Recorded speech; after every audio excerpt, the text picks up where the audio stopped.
So for example, right now, that grass silage is not going to be ready until, you know, spring. Oh, what's it? It's winter time in Scotland. It's going to be nightfall, sundown, before that silage is finished fermenting, and we'll be able to sell it. So realistically, December 2 is going to be the day we sell it. Now, I think our grass that we cut next spring is probably going to be cut in the same month that you have to get the corn planting done. So I'm going to need cash right there and then to buy the cultivator and all the issues that that might entail. Buying a couple of grass fields now, or at least a big grass field now, gives me the opportunity to put lime on it like we have on our other fields, put fertilizer on it if it needs it, and it will add to the income that we get the month after we plant the corn. It is what it is.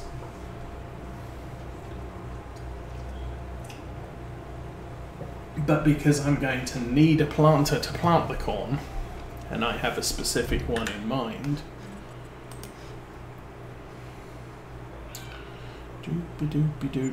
that one. This one here, which is 6.7 meters, 170 horsepower, we've got everything we need to run that, and it goes with the seed tank, which is a good thing. It has 630 litres on board, so you could put fertiliser in the seed tank or seed in the seed tank. But they go together, so that could be the way we go with that. And I've got the separate fertiliser spreader that we can run over after the seed's in the ground, and we can get an appropriate detection of. Also going to need a weeder, because obviously we plant the corn and then the weeds will grow, and we are going to need a weeder. And again, I'd like to get the Horsch one just because Horsch DLC, it's something I haven't experienced yet, so I'm kind of aiming to do that as well. That's quite an expensive outlay. However,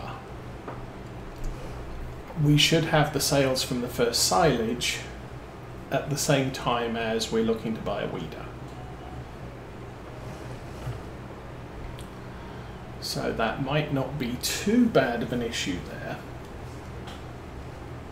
when it comes to planting the corn.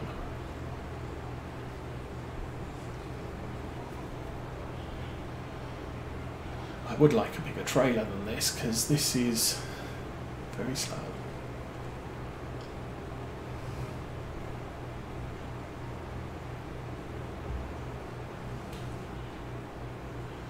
And yeah, I know the loading wagon is bigger, but I don't think the loading wagon can carry silage, which is unfortunate. Loading wagons are down here. And I think we have that one, which is 35,000 litres. Now you can, as I said, you could put silage additive on it. I might do that, just because it then allows me, well, that's the problem. We generally pick hay up we pick silage up when we're doing our fields, but it doesn't carry silage. Fresh maize, whole crop, forage and grass of various descriptions, hay and straw.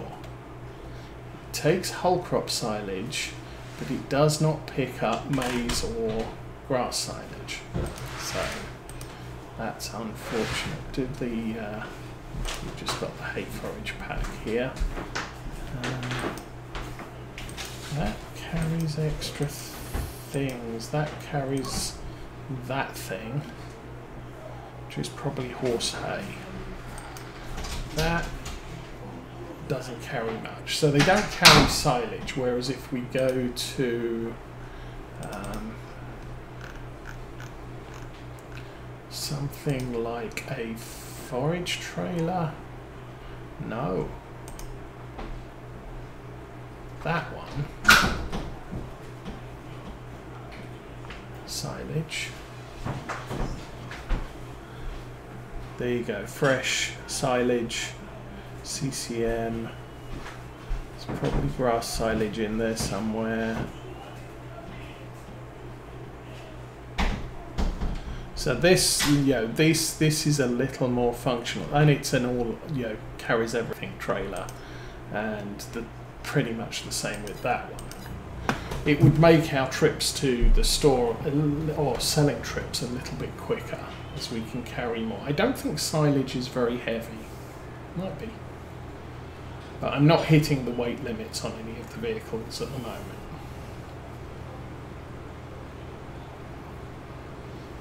But I may, it may be worth getting a trailer that is bigger than what we have. We can limit this with corn, stick to this with corn. It's not a big deal. If we, or if we get a harvester, we can do harvesting grain with this. Although I can foresee this is not a trailer that is going to stay on the farm forever. We will probably replace it with something eventually.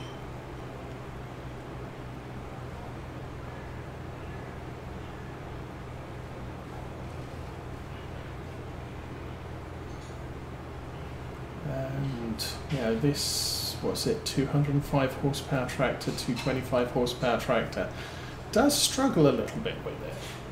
So putting a 50,000 litre forage trailer on the back is going to sorely stress this, but again, one of the things we want are some tractors more in the range of 350 to 400.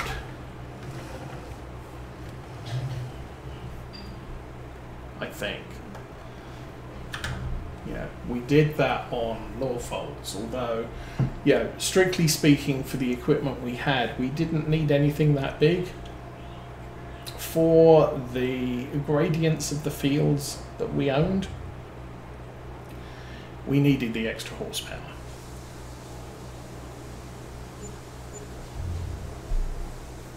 Which is why the Kubota is completely inadequate for what we need to do on the farm, which is why I might trade in for something a little bit bigger, which may be another Kubota.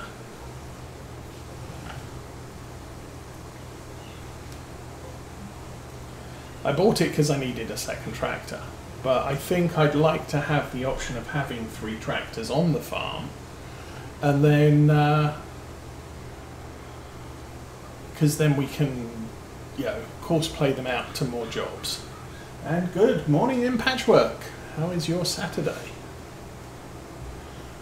September the 9th. So we have things, got to think about the calendar now.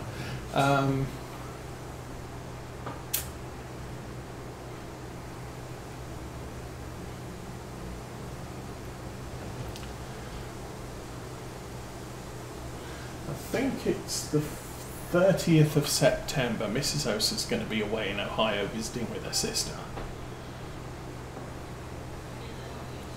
So that's going to be another peaceful weekend, somewhat, because teenage Osa's still going to be around throwing hissy fits every so often.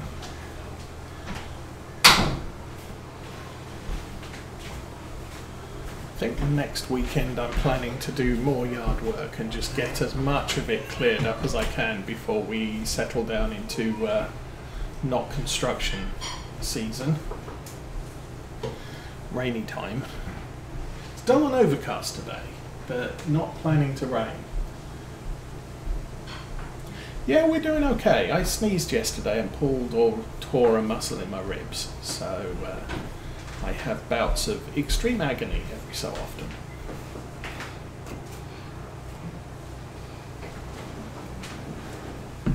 But for the most part, I think we're doing good. I did do, what was it? I had a yard fire on Saturday and Monday last week, where we burnt a lot of our tree limbs that I chopped down the previous year. And then we have a couple of tree trunks left, or tree limbs left, that I need to chop up and burn. I did singe all the grass around the fire pit, which just goes to confirm my desire to have a small concrete circle around the fireplace so that it doesn't set fire to things I don't want set fire to. But the fire basically just dried out all of the grass, so we have a yellow ring around the fire pit. But it does mean if I have another fire, I could turn that yellow ring black, which is not exactly ideal. Ah, yes. I did see, so one of our friends at church, he usually does a weekly video on his farm. It's the family we get our cows and pigs from. But a couple of weeks ago he got a 10-gallon sprayer drone. So you fill it up with 10 gallons of fertilizer or herbicide or whatever you want to spray on the field, and you go out and spray the field without leaving tire marks all over the crop and doing the crop destruction thing, which is kind of cool. But he said since he's the one who operates that, because I think he's the only one with the drone license in the family, he wasn't going to be able to produce videos as well. He produced a video with the drone on the first day. He was spraying about 5 gallons of stuff on a small field, and he just set the drone up stationary while he set the camera up stationary while he operated the drone, so you could see what was going on, and kind of, this is what I'm going to be doing for the next month, so not going to be videoing anything. But he's put out a video this morning, so I didn't get a chance to see it. And the thumbnail is a trailer full of hay bales. So they've obviously been out cutting the grass fields, making hay bales ready for winter feed for the cattle. So have to watch that later. But I guess he's done spraying with the big giant drone, and he's back to weekly updates of what he's doing on the farm. And maybe he'll include some footage from his dad doing video, but no guarantees there.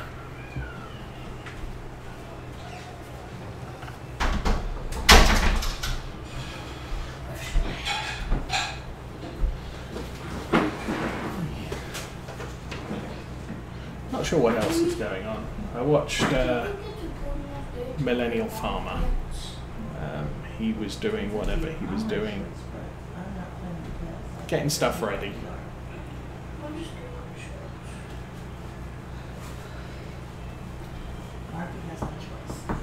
So he's going to be ready to start harvesting soon. I know some of the other farmers I've watched, they've done, oh, there we go. I'm going to have to move the thing. Yeah, some of the other farmers I've watched, they've done their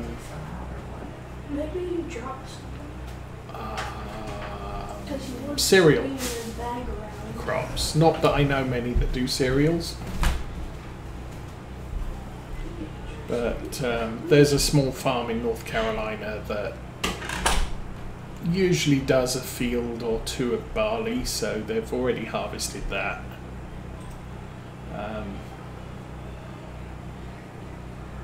I don't think they did maize this year, but they did do soybeans, and the soybeans are coming on nicely, so it'll be time to cut those now.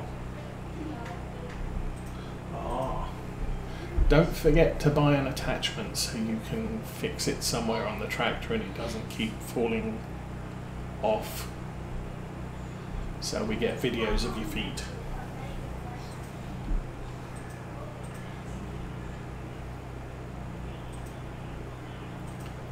Alrighty, we'll park that there.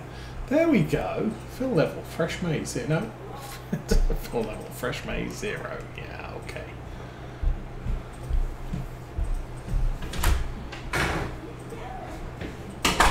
So there is something wrong with the placement of that silo. I will admit that. I think we are nearly done.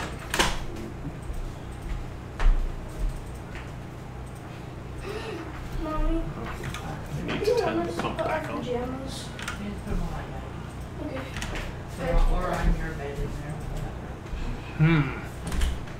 That's a problem. Turn conveyor belt off. There we go. I don't know what the problem is.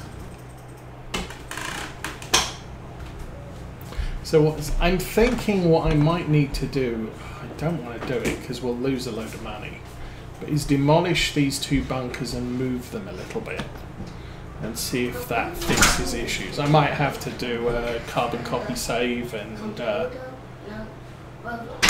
shuffle them around, but then that's a long test because then I've got to move them, which involves selling them, rebuying them, and then fill them up with something. That's not going to be easy. I prefer easy tests where I can just put something on the side, test a simple thing like, is dynamic field prices now working with this map? I did that test last week, and actually I did that test on Sunday, but all it involves is making a copy of this game save, loading it in, selecting dynamic field prices mod, going into the game, saving it, exiting, and then reloading and see if it's causing all the problems that we were having last time, and it didn't, so I'm good with using that mod again. I'm still having problems with the Easy Development Toolkit, which is interfering with something, and I haven't had time to figure out. Figuring out mod conflicts when they're not reporting is an issue. It takes a long time to figure out what's going on. However, I have discovered that if I press F11 4 times, I can get an unadulterated screen for Easy Development Toolkit, so it's not a big deal.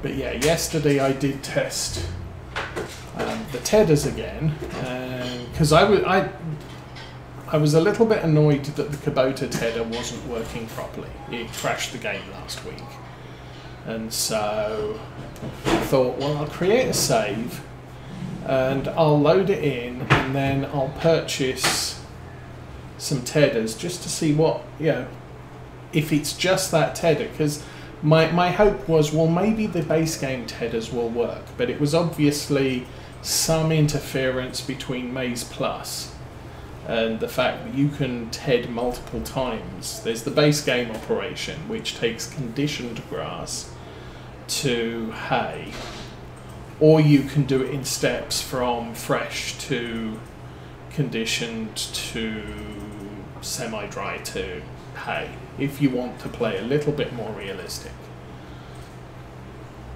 But for some reason there was some interference there that was just causing the animation on the Tedder didn't work and the function of the Tedder didn't work. So I thought, well, I'll test out a base game Tedder. I'll test out an official DLC Tedder, and I'll test out the Kubota again. And all three of them worked. So I thought, that's a bit odd. So I beamed back to the farm. I grabbed a tractor and our Tedder and tedded the strips that are fresh grass, and they turned into conditioned grass. So, okay. I've left them, they're still out there on the field on this game save. That was just done on the test. And the reason for that is I didn't have a silo, a bunker open to put conditioned grass in. I could have conditioned it all the way down to hay and then taken it in the loading wagon to the store, but for the want of 2,000 litres and $40, I didn't think it was worth it.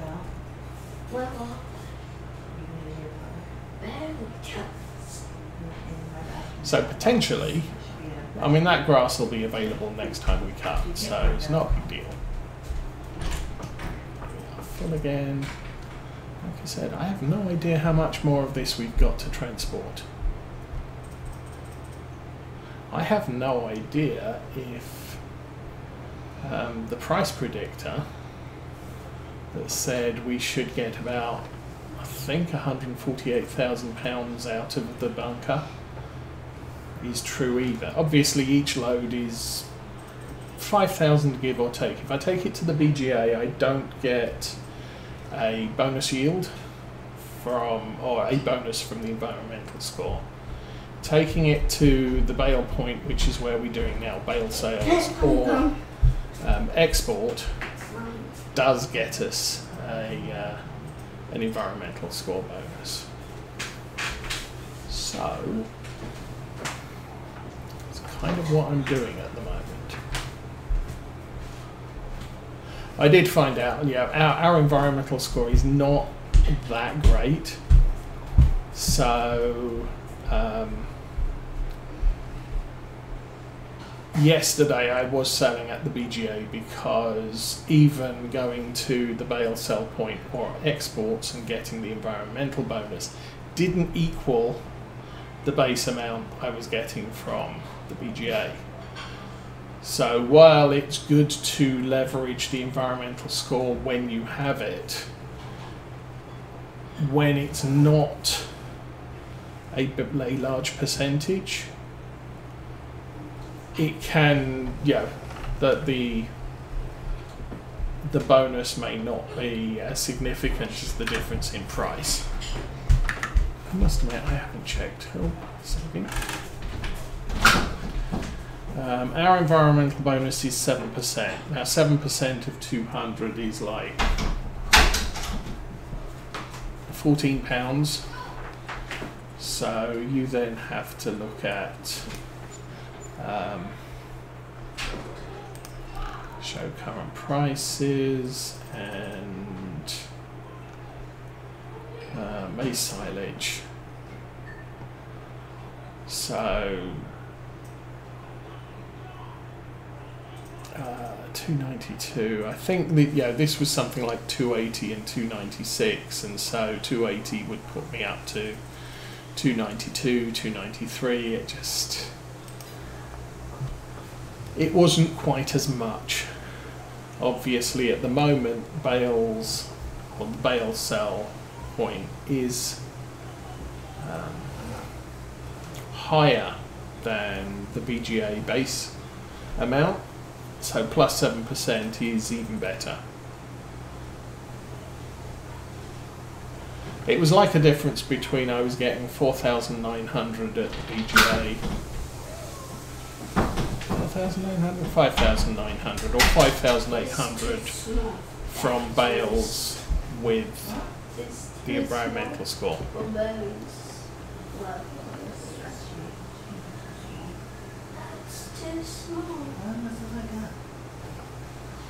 So anyway,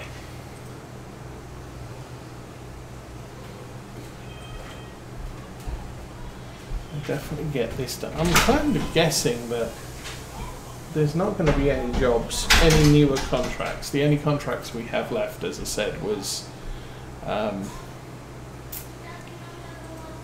seeding. I think there's one liming contract. I'm not inclined to do that because it's across the other side of the map, and the only tractor we have for that is the Kubota. And with that spreader, it's going to be 4 or 5 trips to fill it up. Doesn't hold enough.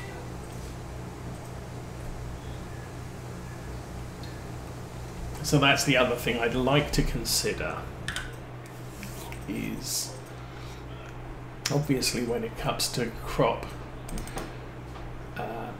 handling, probably going with either that one or that one when we can afford them, and getting a sprayer for liquids. And we've got a lot of options for liquids. I'd like to go with that one because I haven't used the John Deere yet. It's cheaper than the Kubota and that and that. It's 28 meters. That I mean, admittedly that goes to 48 meters, but I don't typically like wide spreads on those, so that might be an option. It's 3,300 tank. That's 46 or 15,000 cheating. That's 43. That's 52. These are bigger tanks than the John Deere, but you know, I haven't used it, so, and this is the option to do something new. Did I not spray the edge of that field? Excuse me. It looks like I missed a bit here. Yeah, maybe I didn't. That says it's perfect. Some strange...